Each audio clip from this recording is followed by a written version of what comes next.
Hello friends, welcome to Clara's kitchen.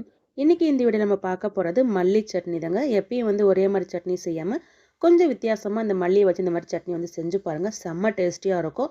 இந்த சட்னி பண்ணுறதுக்கு நமக்கு வெங்காயம், தக்காளி, தேங்காய் எதுவுமே தேவையில்லைங்க. அது மட்டும் இல்லை, ஒரே நிமிஷத்தில் இந்த சட்னி பண்ணிடலாம். இதை பண்ணுறதுக்கு ஒரு கடாயில் 1 டேபிள் ஸ்பூன் அளவுக்கு நல்லெண்ணெய் சேர்த்துக்கோங்க. எண்ணெய் சூடான பிறகு 1 குழிக்கரண்டி அளவுக்கு கடலைப்பருப்பு சேர்த்துக்கலாம். 2 குழிக்கரண்டி அளவுக்கு வரமல்லி சேர்த்துக்கலாம். இது கூட காரத்துக்கு ஏற்ப வரமிளகாய் சேர்த்துக்கோங்க. நான் 2 காஷ்மீர் ரெட் சில்லி சேர்த்துருக்கேன். அதை சேர்க்கும்போது நல்லா கலராக இருக்கும் இந்த சட்னி. காரம் இருக்காது. ஒரு கொத்து கருவேப்பிலை, சின்ன பீஸ் அளவுக்கு புளி சேர்த்து ஒரு 10 to 15 செகண்ட் மட்டும் வதக்கிக்கோங்க. வரமல்லி ரொம்ப நேரம் வதக்கிங்க. அதுக்கப்புறம் கசப்பு வர ஆரம்பிச்சிடும். 10 to 15 செகண்ட் மட்டும் வதக்கினால கரெக்டாக இருக்கும். வதங்கினதுக்கப்புறம் ஸ்டவ் ஆஃப் பண்ணிடலாம். ஆஃப் பண்ணிவிட்டு இது நல்லா ஆறட்டுங்க. ஆறுனதுக்கப்புறம் நம்ம மிக்சிக்கு மாற்றிக்கலாம்.